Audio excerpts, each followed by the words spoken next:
बहुत शुक्रिया। बहुत मुबारक पीयूष इस नई किताब के लिए, गांधी, सियासत और सांप्रदायिकता। इसके पहले पीयूष वगैरह ने नेहरू को लेकर किताब लिखी है, जो आप में से कई लोगों ने देखी होगी, अगर पढ़ी ना होगी तो। और मैं आपसे दरख्वास्त करूँगा कि आप उस किताब को भी पढ़ें और इस किताब को भी पढ़ें। अभी जो परिचय दिया गया उसमें बहुत कुछ अप्रासंगिक हो चुका है, क्योंकि हमने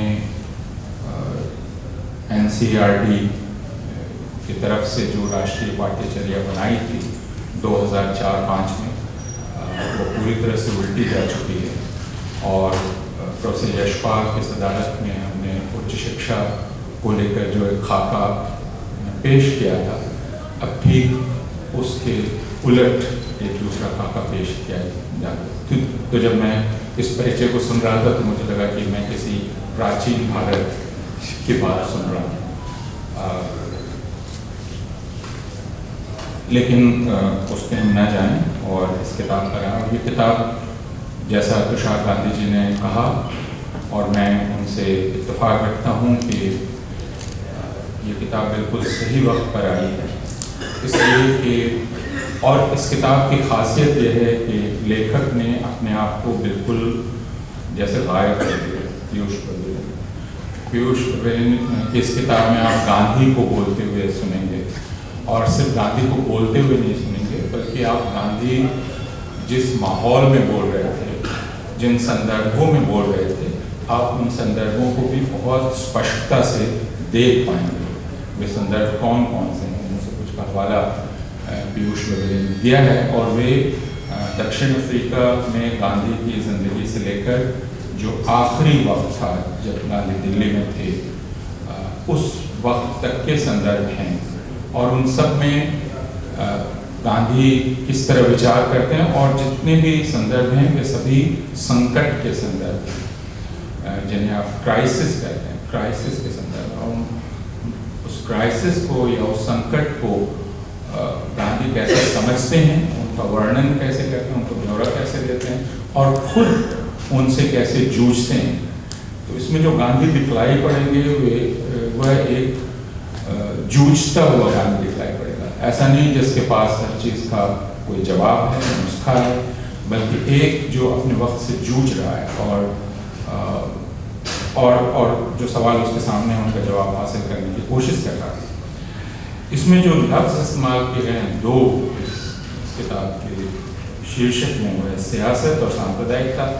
गांधी को अक्सर सियासतदान के रूप में नहीं देखा जाता है, गांधी को संत के रूप में देखा जाता है, गांधी को लेकिन गांधी एक राजनेता थे या राजनीतिज्ञ थे, इस रूप में गांधी को नहीं देखा जाता है। जबकि गांधी प्राथमिकता एक राजनीतिज्ञ, एक राजनेता थे, और वे राजनीति को परिभाषित करने का काम कर रहे थे। और यह परिभाषा उस और राजनीतिज्ञ को भी परिभाषित करने की कोशिश कर रहे थे। जो परिभाषा मैकियावेली जिस तरह राजनीति को परिभाषित कर रहे हैं, उससे बिल्कुल अलग है कि क्या राजनीति में नीति का तत्व हो सकता है, या राजनीति सिर्फ रणनीति ही है, उससे अलग कुछ नहीं है। और इन दोनों में फर्क है, उस पर बहुत ब्यौरे में जाने का अभी वक्त नहीं है। लेकिन गांधी जिस चीज़ की तरफ ध्यान दिलाते हैं कि क्या राजनेता या राजनीतिज्ञ हमेशा एक रणनीतिज्ञ ही होगा, या उसके लिए नीति प्रमुख होगी, और नीति एक निर्धारक तत्व होगी उसकी राजनीति में। तो ये एक बिल्कुल अलग किस्म का राजनेता है जो गांधी की शक्ल में उभरता हुआ दिखलाई पड़ता है। दूसरा लफ्ज़ है सांप्रदायिकता। और मैं इस किताब के बारे में सोच रहा था इसको अभी कैसे पढ़ें। पीयूष ने कहा कि अभी हम जिस क्षण में हैं वो तकरीबन आज से 100 साल पहले हिंदुस्तान जिस दौर से गुजर रहा था, जैसे उसकी पुनरावृत्ति हो रही है। एक रूप में ये बात सही है, दूसरे रूप में यह बात इसको हमें इस पूरे दौर को दूसरे ढंग से हमें देखना पड़ेगा। क्यों? क्योंकि 1947 के पहले भारत में आप प्रतियोगी सांप्रदायिकता की बात कर सकते थे। आप हिंदू सांप्रदायिकता की बात कर सकते थे, आप मुसलमान सांप्रदायिकता की बात कर सकते थे, जो एक दूसरे से प्रतियोगिता करती हैं। और इसलिए गांधी इसमें लगातार, जैसा पीयूष वगैरह ने ठीक लिखा है, गांधी इसमें हिंदुओं को संबोधित कर रहे हैं, गांधी इसमें मुसलमानों को संबोधित कर रहे हैं। हिंदू मुसलमान एकता की बात की जा रही है। हिंदू सांप्रदायिकता और मुसलमान सांप्रदायिकता दोनों से गांधी लड़ रहे हैं। और ये कहा जा सकता है कि गांधी के दोनों ही दुश्मन हैं, जो हिंदू सांप्रदायिकता को मानते हैं और मुसलमान सांप्रदायिकता को मानते हैं। लेकिन क्या 1947 के बाद हम सांप्रदायिकता इस शब्द को उसी तरह बोल सकते हैं? क्या 1947 के बाद प्रतियोगी सांप्रदायिकताएं भारत में रह गई हैं? या भारत के अभी के दौर को अगर हमें परिभाषित करना हो और उसका वर्णन करना हो, तो हम ये नहीं कह सकते कि अभी भारत में सांप्रदायिकता हावी है। हमें यह कहना पड़ेगा कि भारत में बहुसंख्यकवाद हावी है, मेजॉरिटेरियनिज्म हावी है। कम्युनलिज्म अब भारत में राजनीति जिस तरफ है उसका वर्णन करने के लिए मेरी दृष्टि में अपर्याप्त है, नाकाफी है। कम्युनलिज्म कहकर हम जो हालात हैं उनको नहीं समझ सकते। हम जिस चीज़ का सामना कर रहे हैं वो मेजॉरिटेरियनिज्म है, और यह बहुसंख्यकवाद, जैसे आप हिंदी में कहें, या अक्सरियत पसंदी कहें, उसका हम सामना कर रहे हैं। तो फिर जब आप बहुसंख्यकवाद का सामना कर रहे हैं, तो गांधी जिस जुबान में बात कर रहे थे, क्या वह जुबान आपके लिए कारगर होगी? ये मेरे सामने एक सवाल है। गांधी जो फ्रेम बना रहे हैं, क्या उसी फ्रेम को ज्यों का त्यों आप लागू कर सकते हैं आज की स्थिति में? इस हॉल में, और फिर हमें संकोच नहीं होना चाहिए कहने में कि इस हॉल में अगर आप आबादी देख लें तो वह हिंदुस्तान का जो एक औसत हॉल होगा उससे बिल्कुल उलट है। और इससे भी आप ये समझ सकते हैं कि यह दरअसल किसकी चिंता का विषय है, कि किस समुदाय के लिए यह चिंता का विषय है। यह क्या हिंदुओं के लिए, और हमें बहुत सफाई से बात करनी चाहिए कि क्या हिंदुओं के लिए यह उतनी ही चिंता का विषय है जितनी चिंता का विषय है मुसलमानों के लिए? और अगर ऐसा नहीं है, अगर जो कुछ भी अभी है उसमें उससे भारत के हिंदू उतने ज्यादा चिंतित और परेशान नहीं है जितने भारत के मुसलमान हैं और एक हद तक ईसाई हैं, तो फिर गांधी के तरीकों से हम कैसे अपने दौर से जुड़ सकते हैं? जरूर गांधी हमारे लिए एक प्रस्थान बिंदु है, डिपार्चर पॉइंट है। गांधी जो मूल्यों की व्यवस्था देते हैं उनसे बेहतर मूल्यों की व्यवस्था कुछ हो नहीं सकती। और गांधी दरअसल जो राजनीति प्रस्तावित करते हैं और आखिरी दिनों में वो बिल्कुल साफ कर देते हैं, जब दिल्ली में वे अपने आखिरी उपवास पर, तो उन पर यह इल्जाम लगाया जाता है कि गांधी मुसलमान परस्त हैं। और गांधी बहुत साफ कहते हैं कि मैं इस इल्जाम को कबूल करता हूँ, मैं मुसलमान परस्त हूँ। उससे एक कदम आगे जाके कहते हैं कि चूंकि मैं ये हूँ, यह कहा जा सकता है कि हिंदुस्तान में मैं हिंदुओं और सिखों के खिलाफ हूँ। और उसके बाद वे कहते हैं कि मैं यहाँ मुसलमान परस्त हूँ और हिंदुओं और सिखों के खिलाफ हूँ, पाकिस्तान में मैं मुसलमानों के खिलाफ हूँ। और जो उसूल है वो बिल्कुल साफ है कि मैं बहुसंख्यकवाद के विरुद्ध हूँ। यह गांधी का आखिरी दौर, अगर इससे कोई सिद्धांत निकलता है तो वह यह है कि किसी भी मुल्क में बहुसंख्यकवाद को कबूल नहीं किया जाना चाहिए। और इससे जुड़ी हुई गांधी की वफात, जो राजेंद्र प्रसाद को वो खत में लिखना के खत के जवाब में कहते हैं कि गोकशी पर रोक लगाने की कानूनी तौर पर राजेंद्र बाबू उनसे दरख्वास्त करते हैं, गांधी उससे पूरी तरह से इनकार कर देते हैं।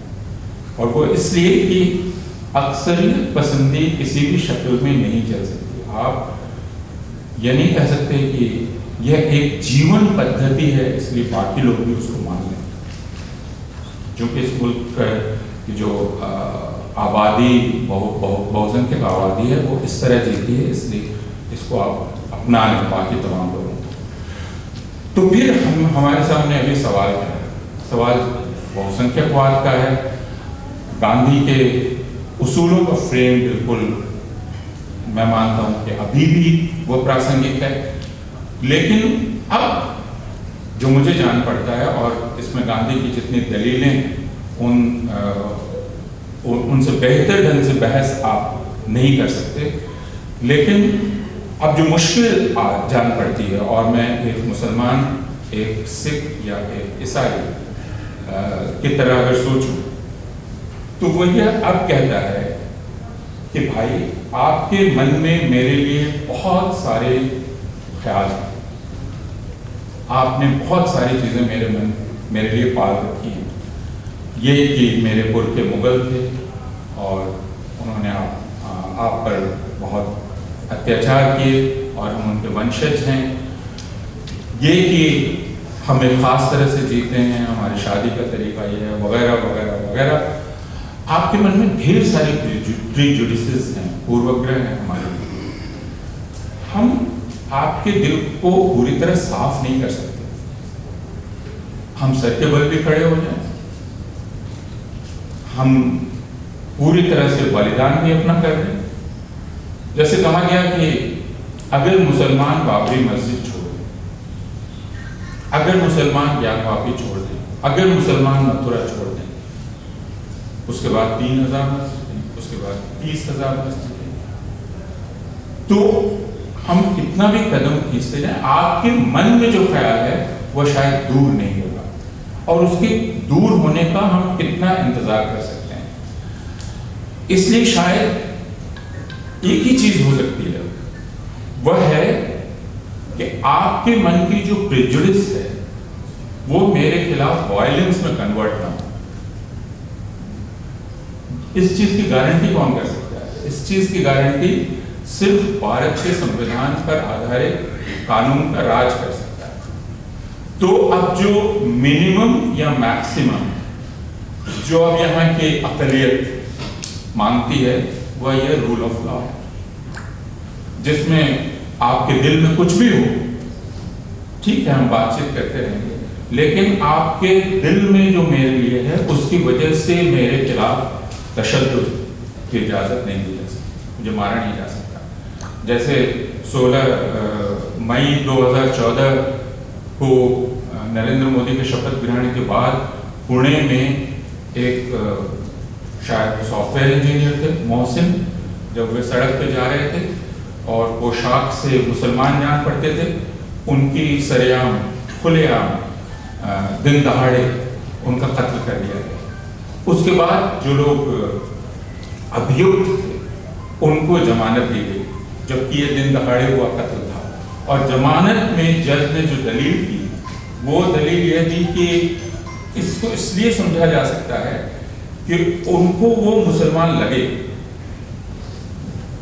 तो मेरा मुसलमान लगना या मेरा ईसाई लगना आपके लिए प्रोवोकेशन हो जिससे आप मेरा मर्डर कर दे सकते हैं, इसकी इजाजत नहीं दी जा सकती। ये शायद मिनिमम या मैक्सिमम है रूल ऑफ लॉ। इससे ज्यादा अभी मैं, अगर आप जाती तौर पर कहेंगे तो इससे ज्यादा मैं अब नहीं चाहता कि ये रूल ऑफ लॉ कायम हो, किसी भी तरह का है। मैं ये नहीं कह रहा जो लोग कहते हैं कि ये जहर बहुत अंदर घुस गया है और शायद ही निकलेगा, मैं जानता हूं कि शायद ये नहीं निकलेगा, लेकिन मैं सिर्फ ये चाह सकता हूं कि इस मुल्क में जो संविधान है, जो दस्तूर है, उसके आधार पर एक कानून का राज कायम हो, और वह कानून, उस कानून के राज को चलाने के लिए जितनी भी संस्थाएं हैं वो संवैधानिक तरीके से काम करें। ये आप कह सकते हैं कि ये एक बहुत ही निराशाजनक बात है, लेकिन मैं अब यहाँ इस नतीजे पर पहुँचा हूँ। लेकिन जैसा मैंने कहा, यह किताब इसलिए बहुत अहम है कि यह गांधी को संत की तरह पेश नहीं करती है। गांधी